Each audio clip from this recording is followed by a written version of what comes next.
Hello अस्सलाम वालेकुम everyone, कैसे हैं आप सब। आज का जो हमारा टॉपिक है वो है एड्रीनल स्टेरॉयड और कंजेनिटल एड्रीनल हाइपरप्लेजियाज।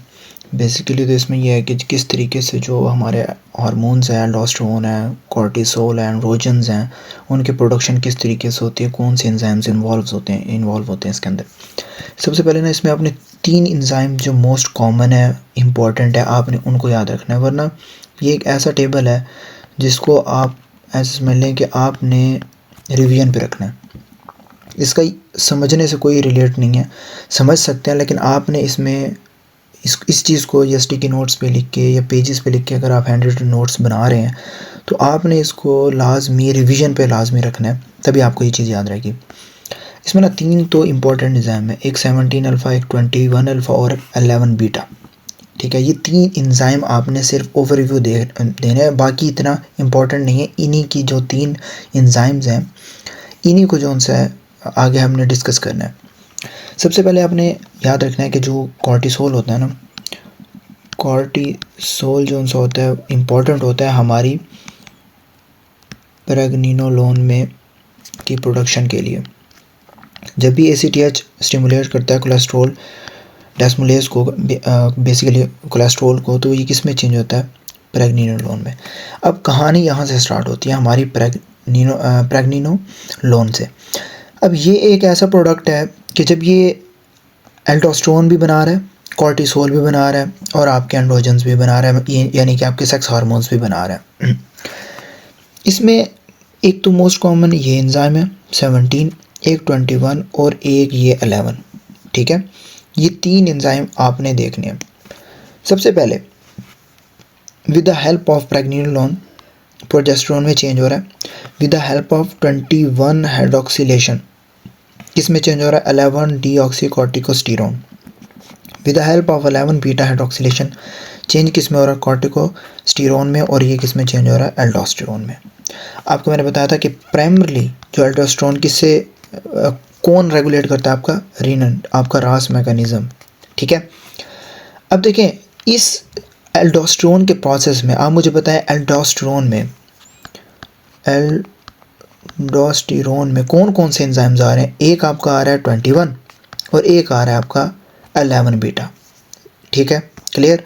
अब देखें प्रेग्निनोलोन चेंज होता है 17 हाइड्रोक्सी प्रेग्निनोलोन में, किसके थ्रू, 17 हाइड्रोक्सिलेज। लेकिन ये जो 17 अल्फा हाइड्रोक्सिलेज एंजाइम है, ये आपके एल्डोस्टेरोन के प्रोडक्शन के अंदर कोई रोल प्ले नहीं करता, ये आपके कॉर्टिसोल और सेक्स हार्मोन्स में कर रहा है। अब जब 17 अल्फा हाइड्रोक्सिलेज आके प्रेग्निनोलोन को 17 हाइड्रोक्सी प्रेग्निनोलोन में चेंज करेगा, तो 17 हाइड्रोक्सी प्रेग्निनोलोन किस में चेंज होता है, प्रोजेस्टेरोन में, हाइड्रोक्सी प्रोजेस्टेरोन में। ये with the help of 21 hydroxylation किस में चेंज होता है, 11 डीऑक्सीकॉर्टिसोल में, और ये with the help of 11 beta किस में चेंज हो रहा है, कॉर्टिसोल में, और ये आगे इसकी फॉर्म होते हैं कॉर्टिसोन। अब देखिए इस कॉर्टिसोल में कितने एंजाइम इन्वॉल्व हो रहे हैं आपके, 17 भी है, 21 भी है, 11 भी है, तीनों एंजाइम। अब आ जाए आपके सेक्स हार्मोन्स में, इनमें कौन कौन से आ रहे हैं। अब देखो 17 अल्फा किस में चेंज हुआ, हाइड्रोक्सी प्रेग्निनोलोन में, ये किस में चेंज हुआ, DHE या डिहाइड्रो एपी एंडोस्टेरोन। आपका डिहाइड्रो एपी एंडोस्टेरोन किस में चेंज हुआ है, एंड्रोस्टिनिडियोन में, और ये चेंज हुआ आपका टेस्टोस्टेरोन में। ठीक है, एंड्रोजन्स की जो प्रोडक्शन होती है वो किससे स्टार्ट होती है, आपकी DHEA which is dehydroepiandrosterone. ठीक है, जो टेस्टोस्टेरोन है वो चेंज होता है आपका DHT डिहाइड्रोटेस्टोस्टेरोन। डिहाइड्रोटेस्टोस्टेरोन जो होता है वो क्या होता है, स्ट्रॉन्ग एंड्रोजन होता है। अब जो आपका टेस्टोस्टेरोन है ये किसके लिए, अब देखो कॉर्टिसोल जो है ना, बेसिकली मैं आपको ये एल्डोस्टेरोन और कॉर्टिसोल की डिटेल इसलिए नहीं बता रहा क्योंकि नेक्स्ट एल्डोस्टेरोन का पूरा जो है adrenal insufficiency, hyperplasias, Conn syndrome, Addison's disease, all those हर चीज़ एड्रिनल के ऊपर हम पढ़ेंगे जब ये हाइपरएल्डोस्टेरोनिज्म और ये चीज़ें पढ़ेंगे। और कॉर्टिसोल का हम कुशिंग डिजीज, कुशिंग सिंड्रोम में पढ़ेंगे बहुत डिटेल से।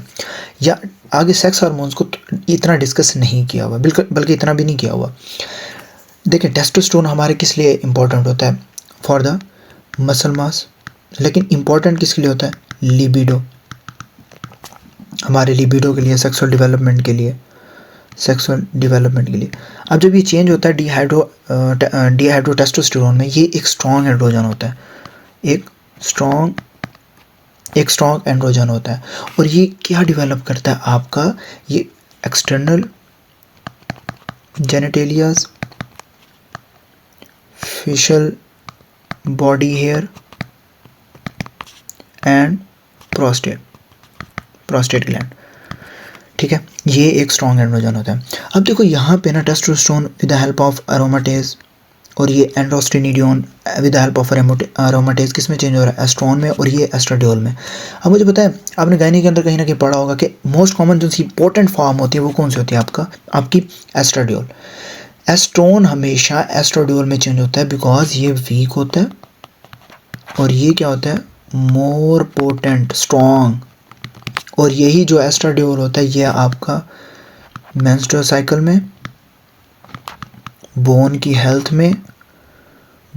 में एस्ट्रोजन सबसे, अगर कोई पूछे most common hormone deficiency because of कि एक वुमेन है उसके अंदर ऑस्टियोपोरोसिस हो रही है, और मोस्ट कॉमन अगर उसके अंदर हार्मोन अगर आपको मिले कि कौन सा हो सकता है तो एस्ट्रोजन आपने लगा देना। अगर जो सिनेरियो दिया गया हो उसमें एस्ट्रोजन है तो एस्ट्रोजन, क्योंकि बोन हेल्थ में सबसे इंपॉर्टेंट रोल प्ले करता है एस्ट्रोजन, ठीक है। इसके अलावा CVS के अंदर भी हमारा जो एस्ट्रोजन है वो इंपॉर्टेंट रोल प्ले करता है। और remember this is a reversible process, ये रिवर्सिबल प्रोसेस है, याद रखना। और E2 जो ये एस्ट्राडियोल है, E2 जो सा वो E3 में चेंज होता है, किस में, ड्यूरिंग प्रेगनेंसी। अब ये मैं जल्दी लिख रहा हूँ ताकि जो सा ये टॉपिक जो सा वो जल्दी कवर अप हो।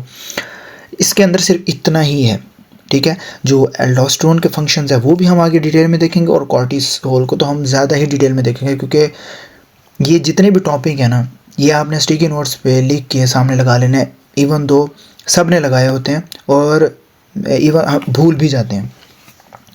अब देखिए एंजाइम डेफिशिएंसी में पहला क्या आता है, 17 अल्फा हाइड्रोक्सिलेज, 21 अल्फा और 11 बीटा हाइड्रोक्सिलेज। अब बताएं 17 अल्फा के अंदर एल्डोस्टेरोन का कोई था, यहाँ पे देखें नहीं था।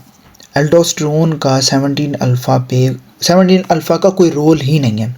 अब बताएं अगर 17 अल्फा यहाँ पे जोन सा है 17 अल्फा नहीं बन रहा बेसिकली, तो क्या आपका कॉर्टिसोल बनेगा, नहीं बनेगा। क्या आपका एंड्रोजन बनेगा, नहीं बनेगा। अब क्या होगा, देखिए मिनरल कॉर्टिकॉइड ज़्यादा, ऑफ कोर्स एल्डोस्टेरोन ज़्यादा होगा। जब कोई इफेक्ट ही नहीं है 17 अल्फा का, उसके ऊपर कोई बनाने में रोल ही नहीं है, तो क्या है आपका एल्डोस्टेरोन, क्या है एल्डोस्टेरोन ज़्यादा, पोटाशियम कम। क्यों, क्योंकि एल्डोस्टेरोन का काम ही सोडियम रिटेंशन है, सोडियम रिटेंशन और पोटाशियम की एक्सक्रीशन, सिंपल। सोडियम की रिटेंशन, पोटाशियम की एक्सक्रीशन हो रही है तो हाइपोक्लीमिया होगा। BP ज़्यादा, क्यों, सोडियम की रिटेंशन है, वाटर फॉलोज द सोडियम, तो हाइपरटेंशन बिल्कुल होगी। कॉर्टिसोल कम क्योंकि बन ही नहीं रहा, सेक्स हार्मोन्स कम क्योंकि बन ही नहीं रहा। लैब इन्वेस्टिगेशन में आपको क्या दे सकता है, डिक्रीज एंड्रोस्टेनिडियोन्स, डिक्रीज कॉर्टिसोल लेवल, ठीक है। अब वो टिपिकल प्रेजेंट मेल में क्या कहता है, एम्बिगियस जेनिटेलिया, इसका सेकंड में एम्बिगियस जेनिटेलिया, यहाँ लिखा हुआ है atypical which is ambiguous, understand testis, क्योंकि सेक्स हार्मोन्स नहीं है, सेक्स हार्मोन्स की डेफिशिएंसी की वजह से आपको ये करैक्टरिस्टिक्स देखने को मिल रहे हैं। फीमेल में क्या है, लैक सेकेंडरी सेक्सुअल डेवलपमेंट, क्योंकि आपकी जो सेक्स हार्मोन्स होते हैं प्यूबर्टी, ड्यूरिंग प्यूबर्टी बहुत इंपॉर्टेंट होते हैं। जब सेक्स हार्मोन्स ही नहीं है तो which leads to secondary sexual development. 21 आ जाए। अब 21 आपको पता है दो चीज़ों में यूज़ होता है, एक कॉर्टिसोल में और एक एल्डोस्टेरोन में। अब यहाँ पे एल्डोस्टेरोन में यूज़ हो रहा है क्योंकि यहाँ पे ये देखिए 21 आपके दोनों में यूज़ हो रहा है। ये पूरी लाइन आपकी कॉर्टिसोल और एल्डोस्टेरोन को प्रेजेंट करी है, और 11 बीटा भी एल्डोस्टेरोन और कॉर्टिसोल में इंपॉर्टेंट रोल प्ले कर रहा है। अब 21, और याद रखें 21 हाइड्रोक्सिलेज आपका मोस्ट कॉमन होता है। कोई आपसे पूछे ना कि which is the most common enzyme deficiency, तो आपने बता देना 21 हाइड्रोक्सिलेज। ये मोस्ट 90% ये होती है, 90%। इसके अंदर मिनरल कॉर्टिकॉइड्स कम होंगे, क्यों, क्योंकि 21 हाइड्रोक्सिलेज नहीं, एल्डोस्टेरोन नहीं बन रहा आपका। जब 21 नहीं है, जो मेन इंपॉर्टेंट पॉइंट नहीं है, तो उसकी वजह से 11 डिऑक्सीकॉर्टिकोस्टेरोन भी किसी हद तक जाके एल्डोस्टेरोन का फंक्शन प्ले कर लेता है, लेकिन प्रोजेस्टेरोन नहीं कर सकता। पोटाशियम ज़्यादा, क्यों, क्योंकि एल्डोस्टेरोन नहीं बन रहा। BP कम, सोडियम की रिटेंशन या वाटर फॉलो नहीं कर रहा तो BP कम, कॉर्टिसोल भी कम, सेक्स हार्मोन ज़्यादा, क्योंकि आपका 17 अल्फा तो बन रहा है, 17 अल्फ़ा बन रहा है। अब इसका हरगिज़ ये मतलब नहीं है कि 17 अल्फ़ा बन रहा है तो यहाँ से ये वाला प्रोसेस नहीं होगा। यहाँ पे ये वाला प्रोसेस 17 अल्फ़ा सीधा जा रहा है, लेकिन इसकी डेफिशिएंसी की वजह से ये प्रोसेस फर्दर कंटिन्यू नहीं हो रहा, लेकिन ये सेक्स हार्मोन्स को सही तरीके से जो सा है वो करेक्टरिस्टिक्स दे रहा है। Degree increase renal activity because primarily जो सा रास मैकेनिज्म एल्डोस्टेरोन रास मैकेनिज्म से एक्टिवेट होता है, तो रीनल एक्टिविटी एक्टिवेट हो जाएगी, जिसकी वजह से एल्डोस्टेरोन कहीं ना किसी हद तक कंपनसेट हो सकता है। इंक्रीज 17 हाइड्रोक्सी प्रोजेस्टेरोन, मैंने अभी आपको ऊपर बताया। Most common process in infant salt wasting, क्योंकि सोडियम की रिटेंशन नहीं हो रही, और चाइल्डहुड प्रिकॉशियस प्यूबर्टी एंड विरलाइजेशन। विरलाइजेशन होता है ये जो वुमेन्स होती हैं ना, इनके अंदर मेल करेक्टरिस्टिक्स आ जाती हैं, मतलब मुंह पे बाल आना, मसल्स मास ग्रोथ कर जाना, जैसे बॉडी बिल्डर्स वगैरह नहीं होते वैसे, मतलब मर्दों वाली उनके अंदर शेप आना स्टार्ट हो जाती है। अब आ जाए 11 बीटा, ये बड़ा इंटरेस्टिंग है। 11 बीटा के अंदर ना अब एल्डोस्टेरोन यहाँ पे बेवफाई कर जाता है।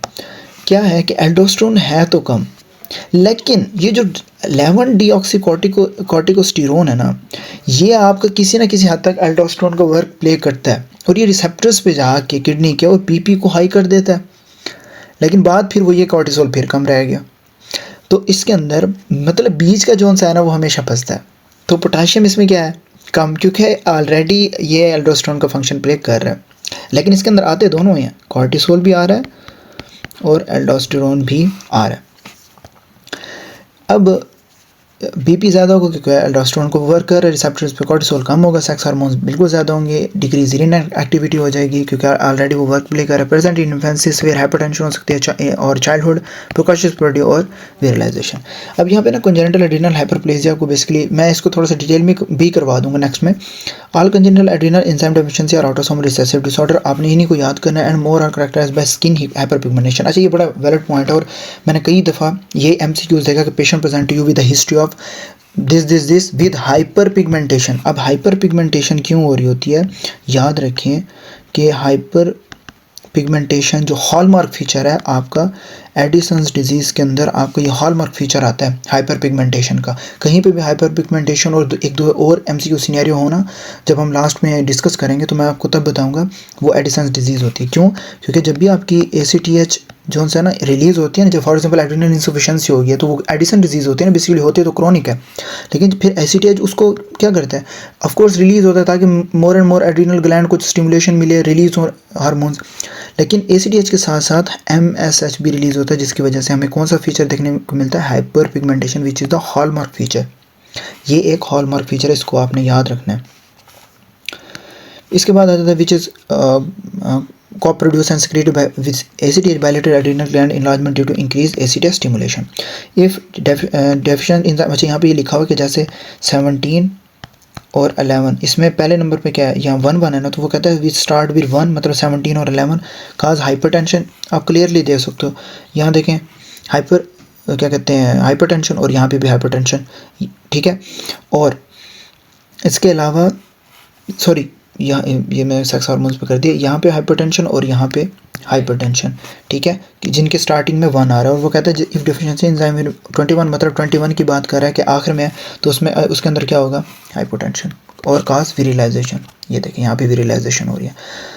तो ये एक ऐसा टॉपिक है आपको स्टिकी नोट्स में लिखना पड़ेगा, आपको इस रीजंस का आपको पता होना चाहिए कि इधर अगर अगर patient present you with the history of hypokalemia, hypertension, their lab investigations show decrease cortisol and decrease sex hormones, और उसके अंदर ये सेक्सुअल सेकेंडरी डेवलपमेंट को शो कर दे कि फीमेल के अंदर ये हो रही है। अगर मेल का प्रेजेंट है तो उसके अंदर वो कहा है जी अनटेस्टेड टेस्टीज है और एम्बिगस जेनिटेलिया है, और लिबिडो कम है, लैक ऑफ लिबिडो, इनफर्टिलिटी, तो उसके अंदर जो सा वो फिर आपको इसी एंजाइम, अगर आपको रीजंस पता होंगे तो आप एंजाइम की डेफिशिएंसी को फॉलो ऑन कर सकते हैं कि कौन सी एंजाइम की डेफिशिएंसी हो रही है। So this is of it for today. I hope कि समझ आई होगी आपको, स्पेशली ये सिनेरियोज़ की जिस तरीके से मैंने आपको समझाई है। Thank you so much.